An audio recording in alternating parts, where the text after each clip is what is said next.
হয়েছে মক্তবের প্রয়োজন ও তার গুরুত্ব সম্পর্কে বক্তব্য পেশ করবে। আজকের আমাদের প্রোগ্রামের সবথেকে শেষ বক্তব্য এটা। তারপরে একটা কোরআনে কারিমের তেলাওয়াত হবে, তেলাওয়াতের মাধ্যম দিয়ে মজলিস শেষ হবে ইনশাআল্লাহ। আমরা কোরআনে কারিম দ্বারা শুরু করেছিলাম, কোরআনে কারিম দিয়েই মজলিস শেষ করব ইনশাআল্লাহ।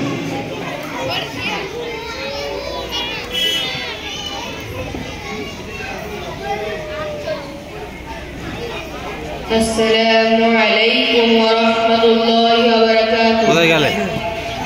الحمد لله وكفى وسلام على عباده الذين اصطفى. أما بعد فقد قال النبي صلى الله عليه وسلم أدبوا أولادكم على ثلاث خصال: حب نبيكم وحب أهل بيته وقراءة القرآن أو كما قال عليه الصلاة والسلام. وقال تعالى ورتل القرآن ترتيلا. সম্মানীয় ওলামা কিরাম এবং শ্রোতা মণ্ডলী, আসসালামু আলাইকুম ওয়া রাহমাতুল্লাহি ওয়া বারাকাতুহু।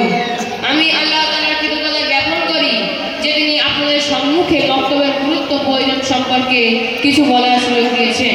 আশা করছি আপনারা আমার কথা মনোযোগ দিয়ে শুনবেন।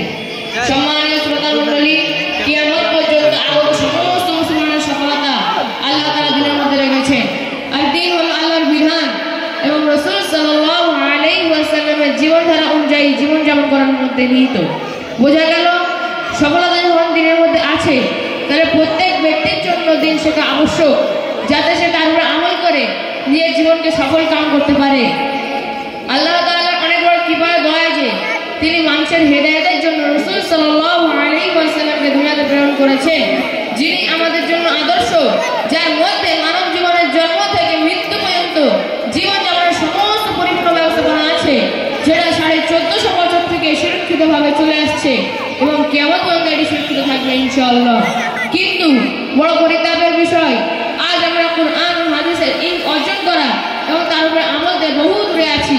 অথচ আল্লাহ তাআলা সূরা কমরের মধ্যে এলান করে দিয়েছেন, ওয়ালাকাদ ইয়াসসারনাল কুরআনা লিযিকরি ফাহাল মিন মুত্তাকিন, যার সারমর্ম হলো আমি কুরআনের শব্দ আয়াতকে মুখস্থ করার জন্য এবং তার অর্থকে বোঝার জন্য সহজ করে দিয়েছি। কুরআনের পয়গাম এতটাই স্পষ্ট যে যদি কোনো অশিক্ষিত ব্যক্তি সেটা শোনে, সেও বুঝতে পারবে যে আল্লাহ তাআলা আমার থেকে কি চাচ্ছেন। আর এটাই বাস্তব যে বর্তমানে দুনিয়ার কোনো শহর অথবা গ্রামে চলে যান, সেখানে যদি কোনো মুসলমান বসতে থাকে, তাহলে কোনো না কোনো কুরআনের হাফেজ অবশ্যই পাবে। যদি সমগ্র বিশ্বের হিসাব নেওয়া যায়, তাহলে লক্ষ লক্ষ কুরআনের হাফেজ পাওয়া যাবে। দুনিয়ার কোনো ধর্মে এই কিতাবের সম্মান নেই। এই কুরআন এমন ব্যক্তিরা মুখস্থ করেছে যারা আরবি ভাষা সম্পর্কে অবগত নয়। সম্মানীয় উপস্থিতি, বর্তমান সময়ে কেউ যদি ডাক্তার অথবা ইঞ্জিনিয়ার হতে চায়, তাহলে তার পিতামাতা বাল্যকাল থেকে তার পিছনে মেহনত করতে থাকে এবং 4 বছর বয়সে তাকে স্কুলে ভর্তি করা যায়। আর একটা সময় অতিবাহিত হওয়ার পর সে ডিগ্রি অর্জন করে নেয়।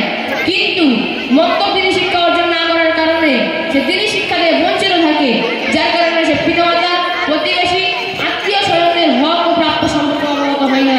সে পৃথিবীর মহতে পড়ে নিজের আখিরাতকে ধ্বংস করে দেয়। সুতরাং পিতার জন্য আবশ্যক হলো বাল্যকাল থেকেই মেয়ে সন্তানদের দিনদার করার পরিকল্পনা করা।